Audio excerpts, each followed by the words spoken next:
السلام عليكم، ازيكم؟ يا رب تكونوا بخير. احنا موجودين دلوقتي حالا عند بحيرة كوتشوك شكمجة. يا ريت تشوفوا الفيديو ده للنهاية. الفيديو ده فيه مناظر طبيعية جميلة جدا. البحيرة قدامنا دلوقتي، وهوريكم كمان حلقة السمك اللي موجودة في اسطنبول، واللي قريبة جدا من المواصلات، من خط المتروبوس ومن خط مترو مرمراي اللي احنا موجودين فيه دلوقتي. يلا بينا. احنا دلوقتي في خط مترو مرمراي حاليا. ده خط مترو مرمراي.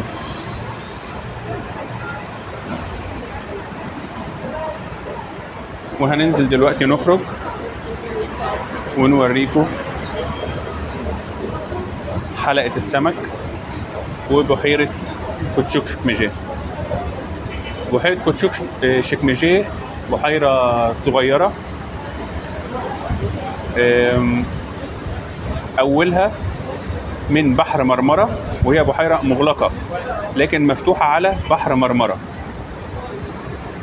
اللي ورانا ده في الاتجاه ده كده البحيرة، وده خليج صغير رايح على بحر مرمرة. احنا دلوقتي نزلنا وهنوريكم حلقة السمك. حلقة السمك رائعة هنا في اسطنبول، حلوة جدا، فيها كل أنواع السمك. وهنوريكم البحيرة كمان والكورنيش بتاعها. المواصلات والوصول للمكان ده سهلة جدا. يعني مرمراي انتوا ممكن تركبوا مترو مرمراي زي ما احنا ركبناه من محطة ييني كابı، يعني من عند أكسراي. واحنا طبعا هنكتب لكم طريقة الوصول في صندوق الوصف زي ما عودناكم. دي محطة مرمراي اللي احنا جينا عن طريقها. هنسيب لكم طريقة الوصول في صندوق الوصف، وهنسيب لكم كمان الموقع على الخريطة بتاعة سوق السمك وبتاعة محطة المترو بتاعة مرمراي. احنا هنعدي الخليج الصغير ده اللي هو فيه المراكب الصغيرة دي. Hayrınız olsun abi. Kazadan beladan saklasın. Allah kalbinizden görelim. Aynı manyak mısın? Çok ağır. Sen dalga mı geçiyorsun? Nereye yani? هم عاملين كوبري صغير خالص، وده الخليج الصغير اللي هو خارج من بحر مرمرة ومودي على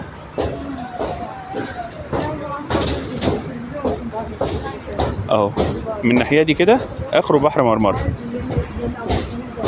ولو بصينا من الناحية التانية ده رايح على البحيرة بتاعت كوتشوك شكمجة. في وشنا مباشرة دلوقتي زي ما احنا شايفين حلقة السمك.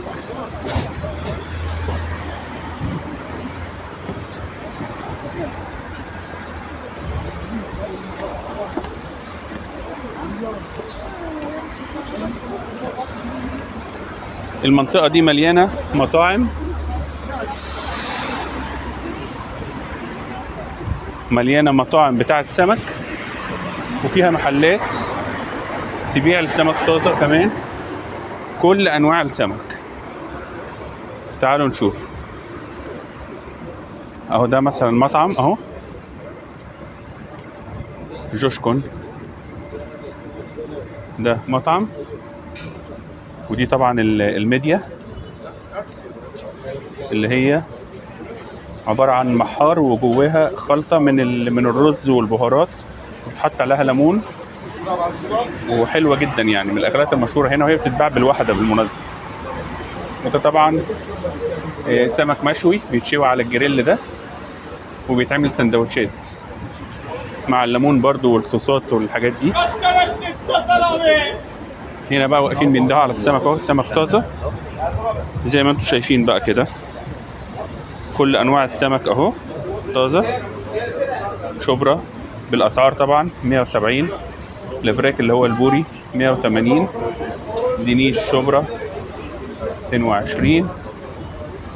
الاسعار تعتبر يعني غالية شوية. هو عموما الحاجات دلوقتي الاسعارها غالية في السوق عموما يعني.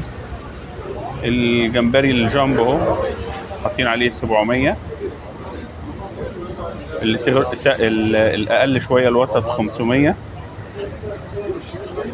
كالاماري اهو. يعني كل انواع السمك هنا موجوده، كل انواع السمك. السمك ده كمان بيتعمل بيبقى طعمه حلو. وفيه هو برضو جمبري صغير ب 200. في جمبري كبير جدا اللي احنا شايفينه اللي هناك ده الكيلو ب 1000. 150 بلاموت، 170 اللي هو اللي هناك ده اسمه بلاموت برضو. يعني هم عاملين حجمين تقريبا او حاجه على حسب الاحجام يعني. عليكم السلام كلها جالسه محيد شلاش. وفي السمون ده اللي هو سمون فيمي، هو ده السمون فيمي، بيتباع شرايح بالشكل ده.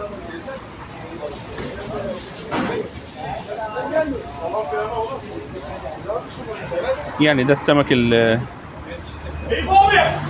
جاي طازه بقى، بيبقى طالع من البحيره مباشره اهو. ده سيمون، بس السمك على بعضها بقى كيلو ب 160.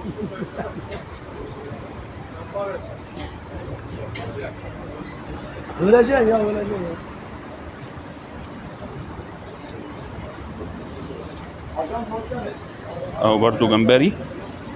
بص لو تلاحظوا الخياشيم كلها حمرا ازاي، هم فاتحين خياشيم عشان يوري لك ان هو طازه. يعني هو فعلا طازه جدا.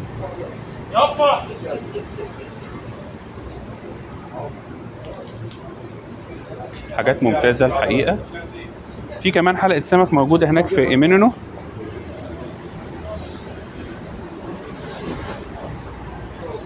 كالاماري اهو طازه.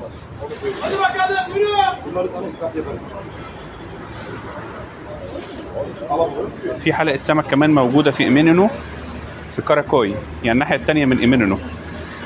تعدي الكوبري على الشمال تلاقي في حلقه سمك هناك، والاسعار هناك اقل من هنا، اقل من هنا شويه.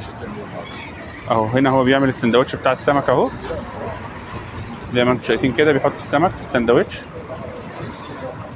ده كمان مطعم اهو، طبعا بيحط السمك وانت تنقي بنفسك وتاكله بالهنا والشفا.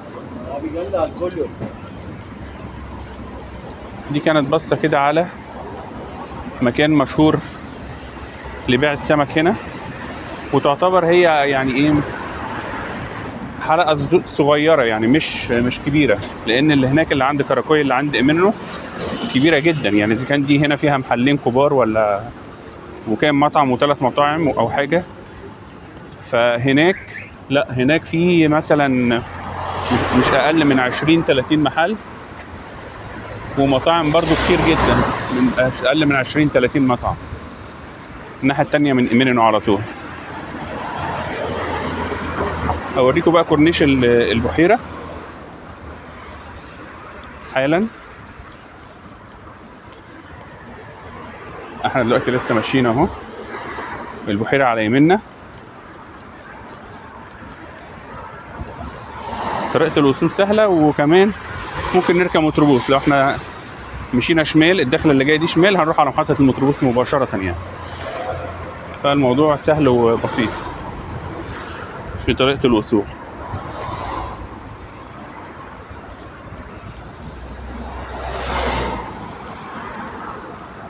المكان هنا مش كل الناس تعرفه، مش من الاماكن المشهوره اللي موجوده في اسطنبول. مفيش ناس كتير اتكلمت عنها او صورت عنها فيديوهات، مع ان يستاهل الحقيقه.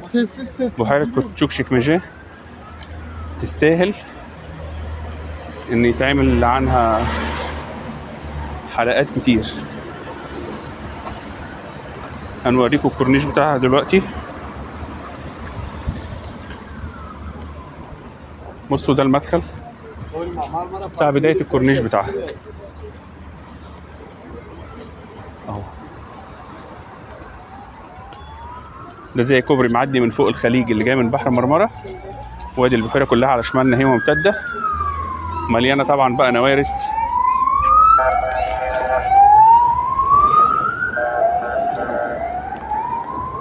الناس واقفة بتصور وتنبسط، الجو حلو جدا، درجة الحرارة حلوة.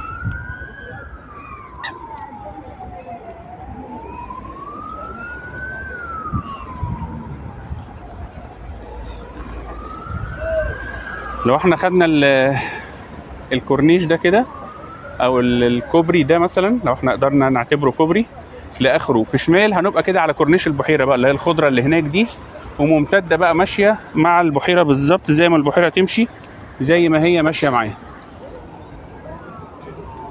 زي ما البحيره تمشي بالظبط زي ما هي ماشيه معايا. كورنيش جميل كله بقى جناين وخضره، وفي قعدات وفي ملاعب سله، ملاعب كوره، العاب اطفال، كل حاجه. وده مجمع سكني اهو اسمه بلو ليك، وادي البحيره كلها اهي. ريحه اليود حلوه بتاعت البحر، الجو لطيف جدا. تعالوا نتمشى شويه لقدام ونشوف الدنيا قدام عامله ايه.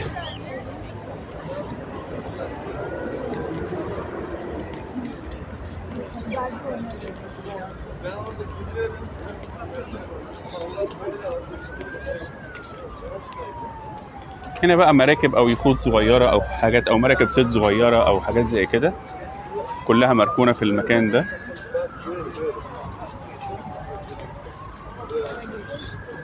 اللي قدامنا دي اللي شكلها جميل دي محطه مترو مرمراي، على خط مرمراي، اسمها محطه كوتشوك ميجا. ومترو مرمراي هو ده المترو اللي ماسك من الهالقلي في الاوروبي لحد جيبزي في الاسيوي، ومعدي من تحت مضيق البوسفور. يعني خط طوله كبير جدا، عدد محطات مهول، وماسك مساحه شاسعه يعني.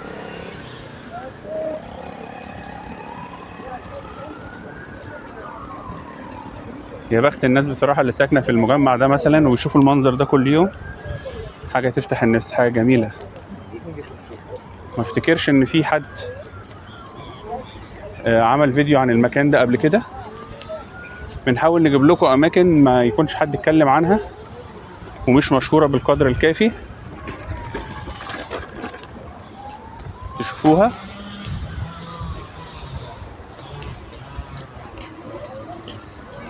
بصوا كمان الناحيه دي عاملين اهو جنينه هنا وممشى برضو.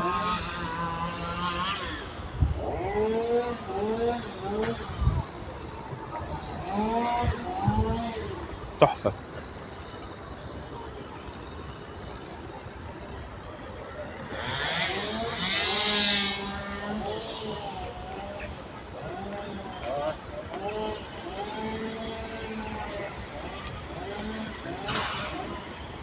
بط بقى ونورس وطيور وانواع كتير،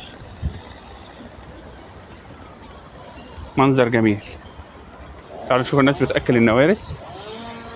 النوارس بتتلم ازاي، شوفوا الست اللي واقفه هناك دي بتحدف اكل للنورس، اتفرجوا اهو. هوريكم حالا اهي، هي واقفه اهي بتحدف، تقطع وتحدف، والنوارس عماله تتلم.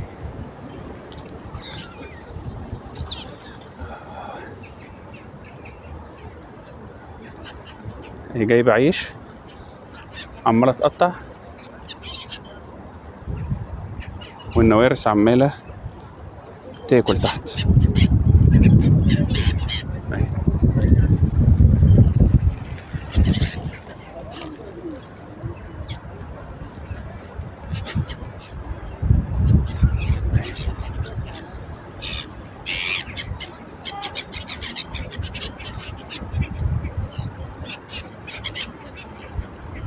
عماله ترمي لهم الاكل.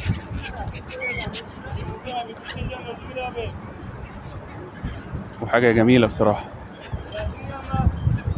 الوقت ده من السنه بيكون الجو حلو في اسطنبول، ما بيكونش برد قوي وما بيكونش حر قوي، درجه الحراره كويسه، الشمس مش حاميه زي ما احنا شايفين الشمس، بصوا حاجه ضعيفه يعني.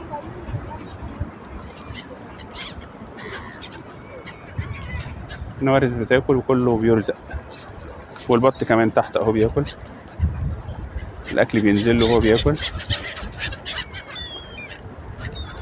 بصوا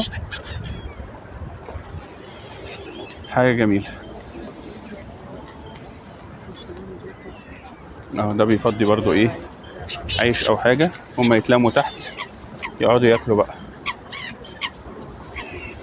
الناس هنا تحب تاكل الطيور، تحب تاكل القطط، تحب تاكل جميع الحيوانات يعني. قعدات بقى زي كده على الكورنيش بقى، ابتداء من هنا كده وممتد وماشي مع حدود الكورنيش بتاع البحيرة. قعدات وخضرة وروقان وملاعب ومطاعم وحاجة آخر دلع وجمال.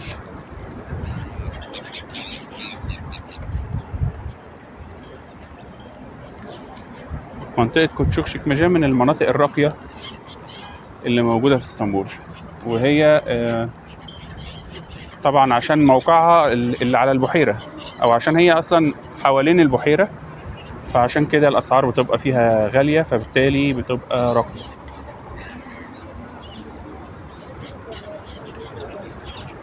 بحر مرمرة بقى في الاتجاه ده، يعني الناحية دي كده في بحر مرمرة،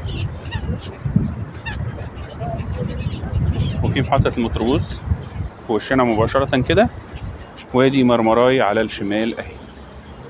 يعني مكان سهل الوصول ليه جدا. في مسلسلات كتير بتيجي تتصور في المكان اللي انا فيه تحديدا حالا دلوقتي ده، بيجوا يصوروا هنا مسلسلات وحاجات. يا رب يكون الفيديو عجبكم، وان شاء الله اللي يجي اسطنبول لازم يجي يزور المكان ده، هيتبسط وهيقضي وقت حلو. بس ينزل بقى يكمل بقى، ينزل يكمل على كورنيش البحيرة اللي انا ما كملتوش ده، ويقعد بقى في الجناين وينبسط ويقضي يوم حلو، وما ينساش يجيب معاه عيش عشان ياكل النواس. ما تنسوش بقى تعملوا اشتراك في القناة وتعملوا لنا لايك، شجعونا عشان نجيب لكم فيديوهات كتير. وشكرا ليكم، وتحياتي محمد سالم من اسطنبول وبحيرة كوتشوك شكمجان. السلام عليكم.